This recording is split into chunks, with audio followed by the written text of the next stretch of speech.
Assalamualaikum warahmatullahi wabarakatuh. Selamat pagi. Selamat datang kepada calon peserta didik baru di SMA Martia Bakti.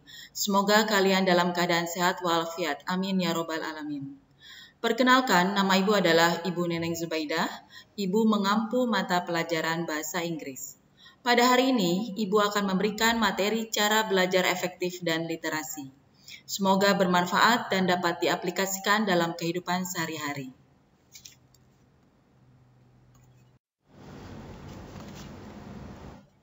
Berikut penjelasan apa itu cara belajar efektif menggunakan pendekatan metacognition menurut pendapat Joseph Frank Landsberger.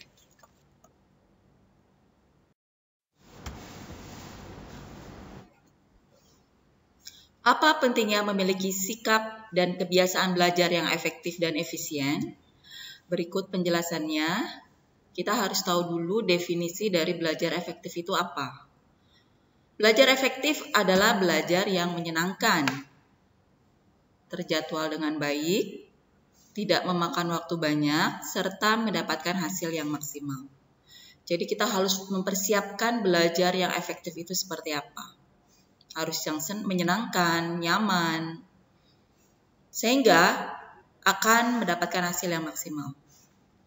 Mengapa siswa perlu memiliki sikap belajar yang efektif dan efisien? Ada tujuannya. Yang pertama untuk keberhasilan dan kesempurnaan.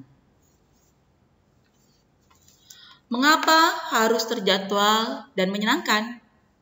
Nah, dalam otak kita itu juga dipengaruhi oleh kondisi fisik kita. Apakah kondisi fisik kita dalam keadaan sehat atau dalam keadaan sakit? Misalnya, apabila kondisi fisik kita capek, otak kita tidak dapat bekerja dengan maksimal. Kalau otak kita tidak bekerja dengan maksimal, informasi yang kita terima tidak dapat disimpan dengan baik oleh ingatan kita. Akibatnya, informasi yang pernah kita terima tidak dapat kita pergunakan lagi saat kita membutuhkannya. Itulah pentingnya kita harus mempersiapkan belajar yang efektif dan efisien. Apa saja yang harus diperhatikan dalam belajar efektif?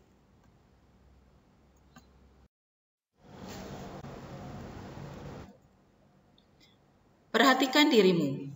Ciptakan minat dalam dirimu dengan bertanya, apa manfaat bagiku? Nah, kalian harus memperhatikan bagaimana kalian mengkontrol emosi kalian seperti apa. Kalian harus menghasilkan emosi positif, sehingga dengan mempunyai emosi positif akan menghasilkan kekuatan otak yang maksimal, sehingga akan membawa pada keberhasilan dan kehormatan diri.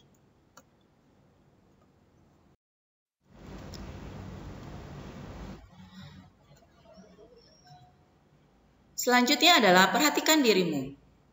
Temukan gaya belajarmu. Apakah kalian suka mencoret-coret ketika bicara di telepon? Atau suka berbicara dengan cepat? Atau kalian lebih suka melihat peta daripada mendengar penjelasan?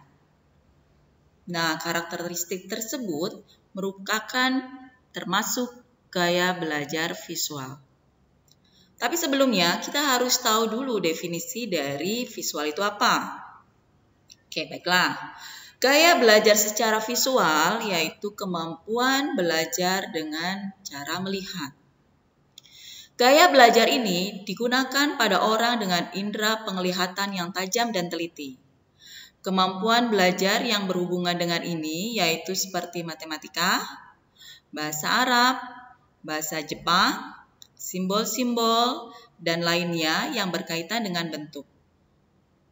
Berikut ciri-ciri gaya belajar visual yaitu bisa mengingat dengan lebih cepat dan kuat dengan melihat, tidak terganggu dengan suara-suara yang berisik, memiliki hobi membaca, suka melihat dan mendemonstrasikan sesuatu, memiliki ingatan yang kuat tentang bentuk, warna, dan pemahaman artistik, belajar dengan melihat dan mengamati pengajar, serta memiliki kemampuan menggambar dan mencatat sesuai dengan detail.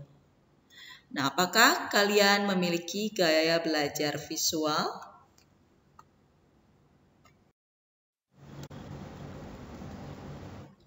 Yang kedua adalah gaya belajar auditorial. Apakah kamu suka berbicara sendiri? Menyukai ceramah atau seminar daripada membaca buku? Atau lebih suka berbicara daripada menulis?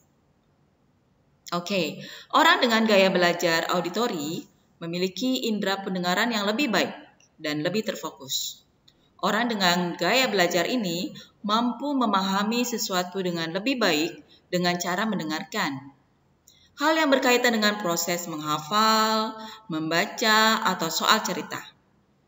Nah, ciri-ciri dari gaya belajar auditori yaitu memiliki kemampuan mengingat yang baik daripada mendengarkan, tidak mampu berkonsentrasi untuk belajar jika suasananya berisik, senang mendengarkan cerita atau dibacakan cerita, suka bercerita dan berdiskusi, serta bisa mengulangi informasi yang didengarkan.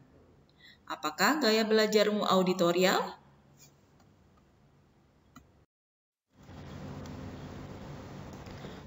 Yang ketiga adalah kinestetik. Gaya belajar kinestetik yaitu gaya belajar dengan melibatkan gaya gerak. Hal yang berkaitan seperti olahraga, menari, memainkan musik, percobaan laboratorium, dan lainnya.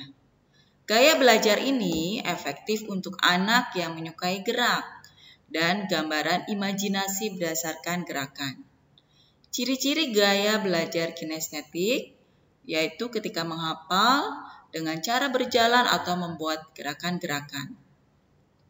Mereka lebih menyukai belajar dengan praktik langsung atau menyentuh secara langsung. Anak yang aktif dan banyak bergerak, serta memiliki perkembangan otak yang baik. Menggunakan objek nyata sebagai alat bantu, serta menyukai aktivitas pembelajaran yang aktif atau permainan.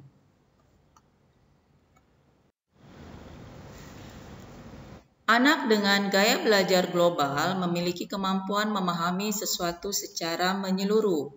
Ciri-cirinya bisa melakukan banyak tugas sekaligus, mampu bekerja sama dengan orang lain dengan baik, sensitif dan mampu melihat permasalahan dengan baik, serta mampu mengutarakan dengan kata-kata tentang apa yang dilihatnya. Demikian definisi mengenai gaya belajar global.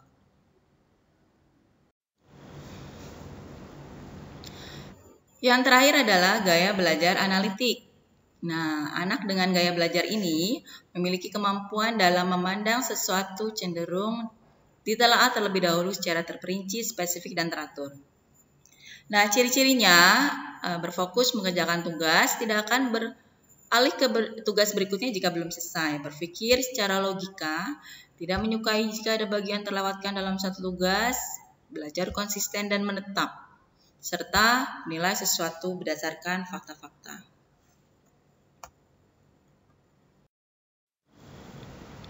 Demikianlah pemaparan atau penjelasan mengenai gaya belajar.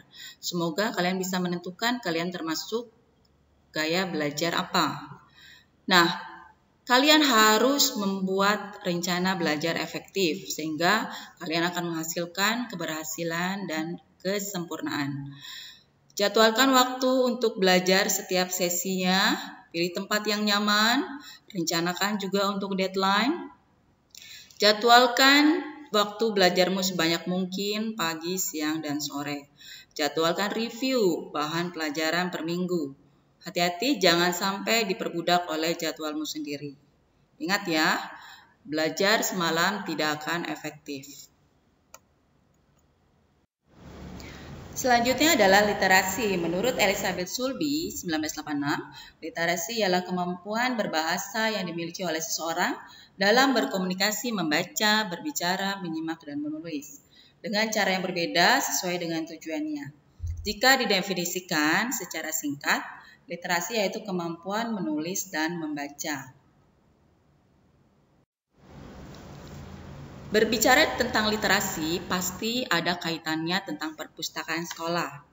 Alhamdulillah, pada tahun 2018, SMA Bharatiya Bhakti mengirimkan proposal ke BI Corner yang disponsori oleh Bank Indonesia untuk meminta permohonan bantuan perpustakaan. Pada tahun 2019, Setelah melalui proses yang sangat panjang, SMA Martia Bakti akhirnya mendapatkan hibah BI Corner yang disponsori oleh Bank Indonesia, mendapatkan 350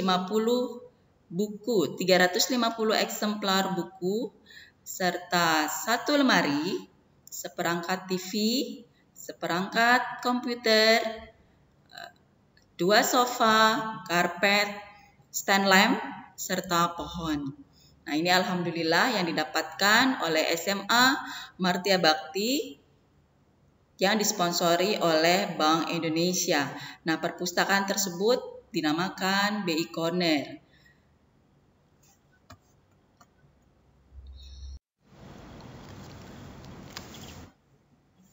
Di tahun 2019, SMA Martia Bakti mendapatkan hibah BI Corner yang disponsori oleh Bank Indonesia dan dibantu oleh pihak YPPI. Kita kedatangan tamu dari Bank Indonesia untuk melakukan peresmian BI Corner di SMA Martia Bakti.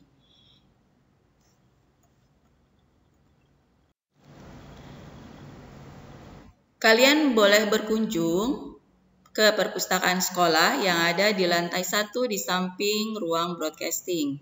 Kalian bisa meminjam buku-buku referensi yang ada di perpustakaan ketika jam istirahat atau ketika pulang sekolah, karena buku-buku tersebut tidak bisa dibawa ke rumah. Banyak sekali referensi yang bisa kalian dapatkan, diantaranya terdapat buku ekonomi, sejarah, bahasa Indonesia, dan bahasa Inggris, serta cerita-cerita fiksi lainnya. Semoga bermanfaat atas pemaparan dan penjelasan yang sudah diberikan. Salam literasi. Wassalamualaikum warahmatullahi wabarakatuh.